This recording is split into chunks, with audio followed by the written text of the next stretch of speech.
Hi mga kadya! Samahan niyo ako ngayon sa aking new vlog dahil rest day ko ngayon sa samahan tayo ni Kuya Janjan San Manuel kung nasa ng San Roqueda. Wow guys! Napakalayo pala ng part na to pero tingnan niyo naman ang gaganda ng mga bulubundukin dyan tayo, diba? Kaya samahan niyo kami ni Kuya Janjan sa aming travel adventure.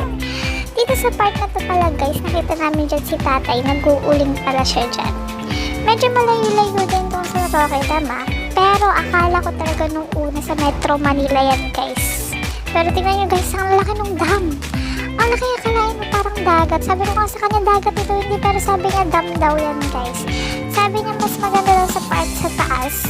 Kaya sabi ko, sige tara puntahan natin. Napawaw talaga ako sa laki nito guys, para siyang dagat. Ayan. So ayan guys, samahan natin si Kuya Janjan umakyat sa taas. Sabi niya akyat daw kami sa taas para makita daw kung gaano kaganda at kalawak yung topside. So eto naman, sumama naman si ating mo girl. O diba, support system tayo dyan kay Kuya Janjan. Pero maganda na talaga sa taas. Then makikita mo yung magandang view. So pwede kami mag-picture-picture dyan. So ilang minuto lang yung pag-akyat namin dyan. Di naman siya ganun ka layo or kataas. So umakyat na nga kami dyan. Tapos ayan na, start na tayo dyan mag-picture-picture para meron tayong pang Insta. Alam mo na guys. So ayan na, sinundan natin siya kung saan siya pupunta kasi siya daw nakakaalam at nakapunta na daw siya dito before. So ayan, sinundan nga natin siya. O saan ka dyan boy? Sige, sunod lang kami dito. Ayun, so ayun, nakahanap nga siya ng view niya. So dito pala sa part na to guys, mag-ingat-ingat lang ka. Kasi pwede kayong mahulog. So konting ingat lang. Kasi sobrang lalim pa naman dito sa part na to. Sabi ni Kuya mo Janjan, may papakita na naman siyang another view daw sa akin na talagang magugustuhan ko. So ayan, sumama naman si ate mo girl. Siyempre, support system tayo dito. Oh, sino ka ba dyan, diva?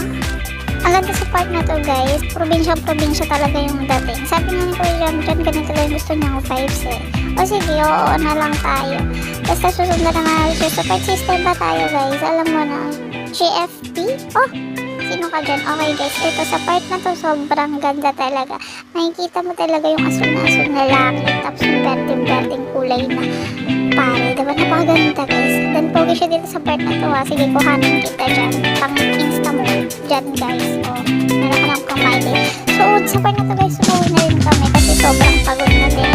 More travel tayo for the next video guys.